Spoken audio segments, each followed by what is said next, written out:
Hello there. This is James, and you're watching OneRoyal, and it's live. In today's program, I want to discuss a certain return of the Prodigal leader, so to speak, and how that potentially could change a certain car company's fortunes around. As well as that, I'm going to ask the question, is it too soon for the market to get out the bunting? And a couple of other little bits and pieces happening in the market, and particularly gold again. Anyway, but before we get into all of that, don't forget these little videos are for educational purposes only, and in no way whatsoever should ever be taken as financial advice.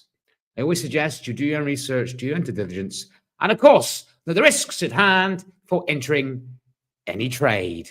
With that out the way, let's get started. And as well as that, let me turn my light on. I keep forgetting to turn it on. There we go.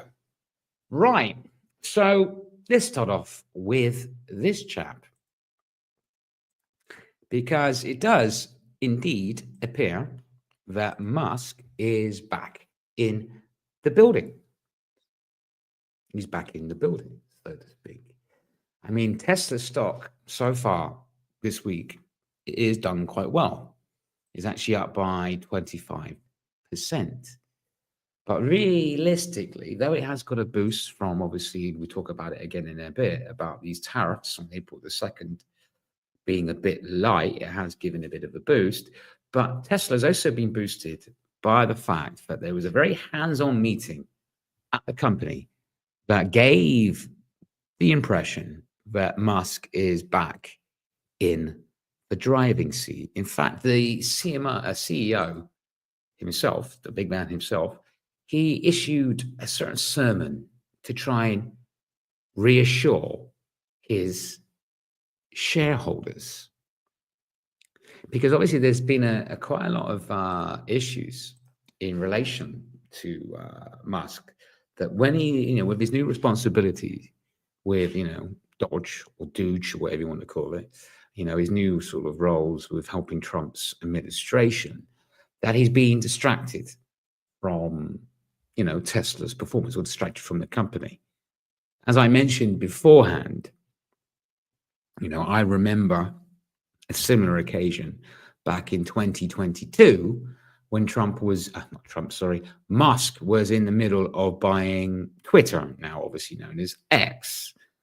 And he was very distracted with that. And Tesla share prices became under a massive amount of pressure,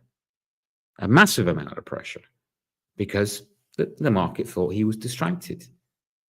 Now, obviously, there's been other reasons why Tesla is not performing particularly well this year. And like I say, this year has been down a lot, very dramatic fall from grace this year. 2025 has not been a good year. But again, with him returning, to the office, so to speak, it's given Tesla a bit of a boost, But I have a question. I do have a question. Okay? Because Tesla is always going to have its die-hard fans. It's always going to have its die-hard fans who will continuously buy Tesla stock. They believe in it. Okay? But it's not just for the car side of things. It's not. It's for the other side of the business that Tesla's doing, because Tesla wants to become a tech company. Well, it is a tech company, obviously, but it wants to be known more as a tech company than just simply a car manufacturer. With all these new incentives and ideas that Musk is promising. But let me ask you a question, and be honest with me. Share with me your comments. Let me know what you think. Don't forget, this is a live show. Are millions of robo-taxis and thousands of humanoid robots, is it just a dream? I know he just keep promising this. This is his vision for the future, vision for Tesla's future. But is it more than just a dream? Because if you look at the fundamentals, it's a little bit worrying. is a bit worrying. If you look at the fundamentals, if you look past the fundamentals and look at the potential of these, iRobot type servants in the household and robo taxis, like you see in a film like Total Recall, for example, they're excellent. But let's just get down to basics. For now, it's a car company. It needs to sell cars. And that is proving to be a bit of a sticky issue. Here's a list of car registrations in the EU, and obviously Norway, Sweden, Iceland, and the UK. Okay, so I'll bring this up a bit bigger so everybody can see it a little bit more. Okay, this registrations for, say, January, February, okay? And as you can see, obviously Volkswagen Group, all these are still performing quite well. Right down here on the bottom, third from bottom, okay, is Tesla. Tesla is sold negative 45.2% less cars in Europe, Iceland, Norway, and the UK than it did, say, compared to the number it sold 12 months ago. So it's down 45% in sales in Europe. Now, that is quite worrying. Okay, I mean, Europe is not the biggest market, and I'm bringing up some more stats in a minute so we can have a look at it. But it is worrying that's dropped off quite dramatically. Let's have a quick look at Tesla, see how it is at the moment. I mean, it's on the 30-day chart, and again, there is a reason. It's not just Musk going back to the office is giving it a boost. It's general market sentiment has been a little bit rosier and a little bit happier than it has been. But as you can see, like I say, it's had a bit of a boost, certainly from Friday onwards, when the market, well, actually from Monday onwards, when the market started feeling a little bit better, about April the 2nd. But if you look at it on a daily, you can see, we've had 3 days of positive gains. Today, at the moment, it's slightly on the negative. I couldn't disagree. My friend. Yeah, Elon Musk is his own worst enemy. Yeah, what's the old saying? Twice the pride, double the fall. Sometimes, yeah, but it's valid. Couldn't disagree with you on that at all. But let's have a quick look at it as well. I mean, like I say, today we're down negative 3.53% negative. But this is what I wanted to look at. If we go and do more financials, okay? This is their revenue, okay? Now, if you look, the little blue, the darker blue, this is their revenue based on the cars they sell, okay? The turquoise color is what the other stuff they do, like energy generation, storage, things like that. That's beginning to increase a little bit, but the bulk of their revenue is from selling cars. And like I say, if we're suffering, we're struggling to sell cars in Europe, and obviously all the other competitors are beginning to creep up, this is going to prove to be a major issue. Now, if you have a look, this is where the bulk of their sales are at the moment. Okay, let's go over the last couple of years. Bulk of it is the United States, but a huge chunk of it here, the turquoise color again, is international, other international, as in Europe. The orange is obviously China, and that's stayed quite constant. That's not growing or really reducing. But this is for 2024. So it'll be interesting to see. Obviously, we got the earnings report coming up in, when is it now? Earnings, 29th of April. That's when it's due. 29th of April is their earnings. So, but this is what is really interesting. And again, if you look at it, 47 billion, okay, comes from North America, their own territory. 20 billion comes from China. And we already know there's a Chinese company creeping up and performing very well over there.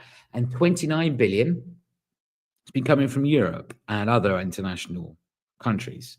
In fact, if you look at 2023, it's 29 billion. If you look at 2024, it's 29 billion again. Dropped off a little bit in 24 compared to 23. Other than that, it was rising steadily up until that point. But this is before all the whole Musk involvements with the Trump administration. So anyway, I just tend to find this quite interesting because obviously, like I said, you're going to have your diehard, Musk, Tesla fans believing in iRobots coming soon and taxis and Total Recall coming soon. But for now, it's a car company and it needs to sell cars. So anyway, it's an interesting thing. Just on a side note, I'm doing a webinar tomorrow.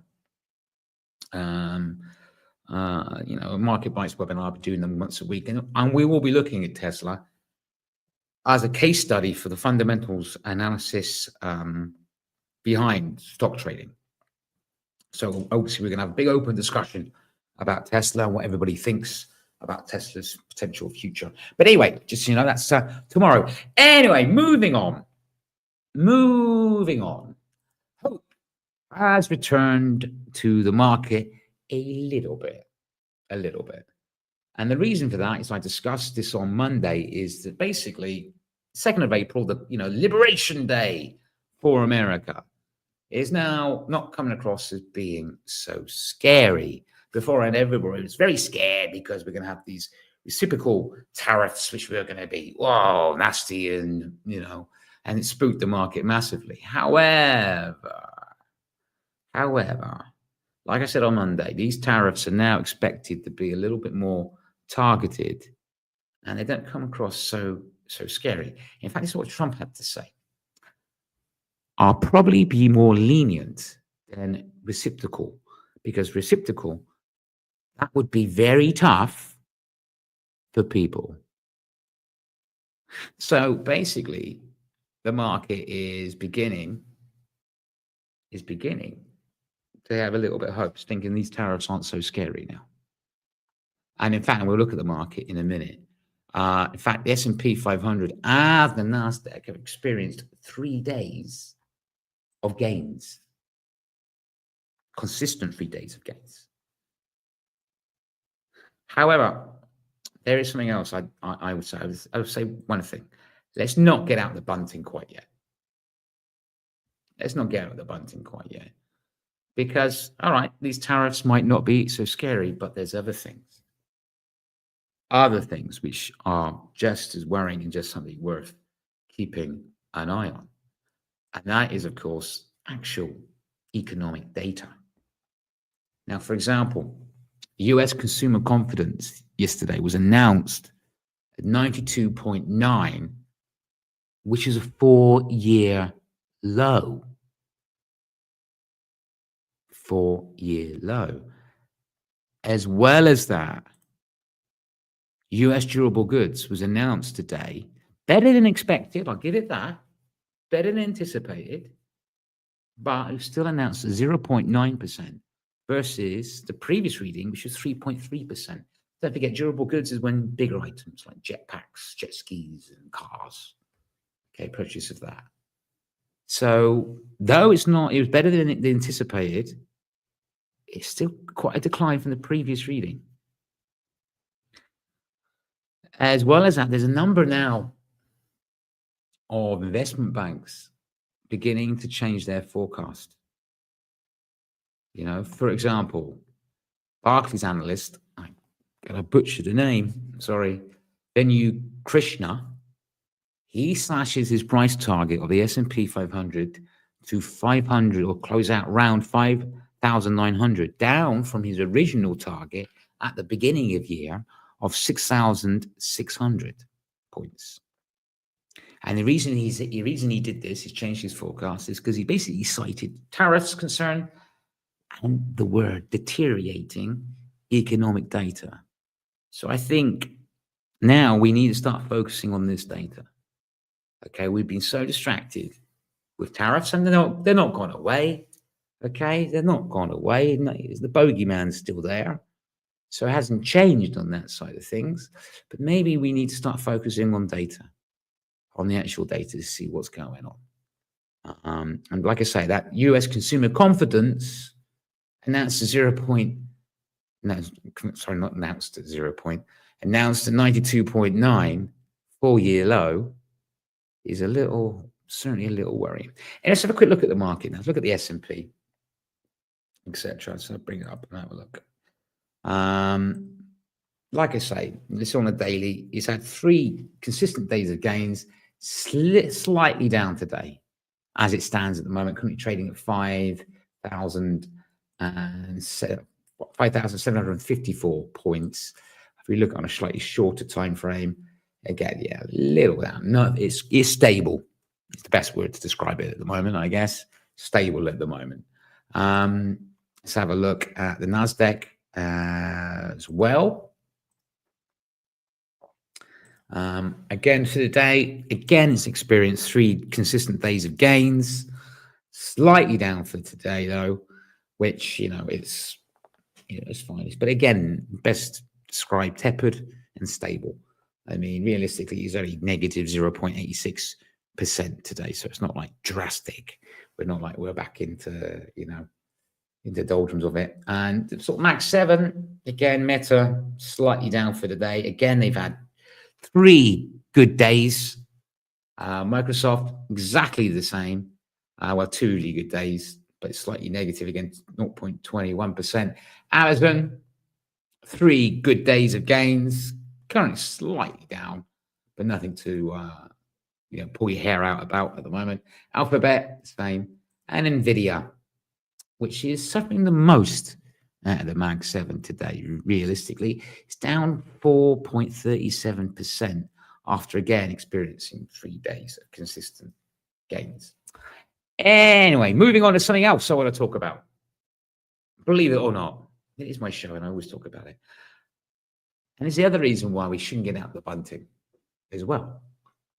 Because gold is still being quite, attracted to investors. Because don't forget, gold is indeed a safe haven. So gold is still playing very much an active part of a flight to safety.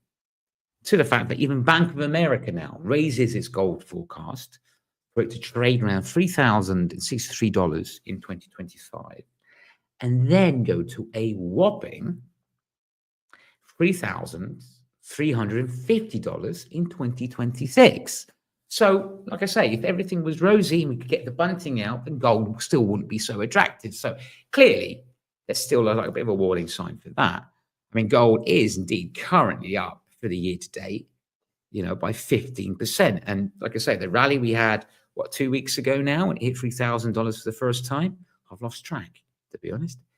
That was an incredible rally, and it's holding firm. We're going to bring it up and have a quick look at it now, because I want to talk about it again, as I always do on my little shows.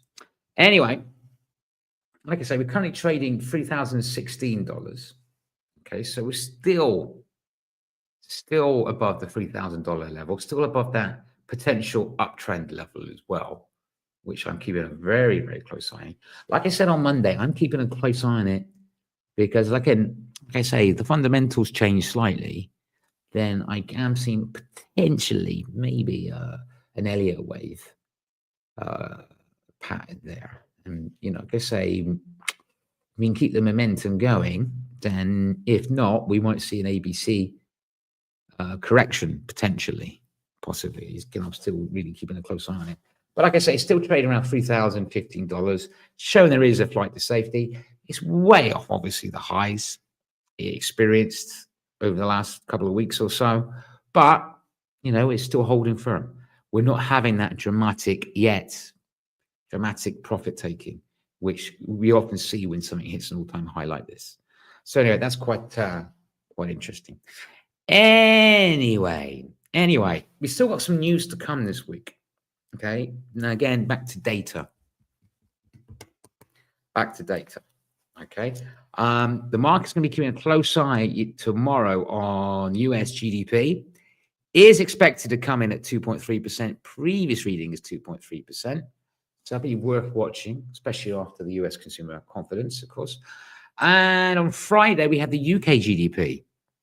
expected to come in at 0.1 versus 0.1 previous. Now, this is quite interesting because today UK had its CPI reading, and it came in at 2.8%, down from 3% previous, which is quite good. Again, it gives a bit of hope that the Bank of England may, definitely cut more interest rate or cut interest rates more.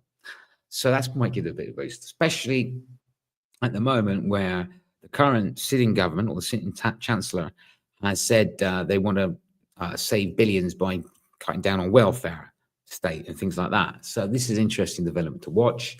It's not big headlines yet, but it'd be interesting to see how that develops. So I might talk a little bit more about the UK and the pound and the knock-on effects a bit more in detail in tomorrow's story. Don't forget, this is, of course, a live show, so you can talk to me and share me your opinions anytime you wish, or let me know what you think, etc., or your opinion. It's entirely up to you.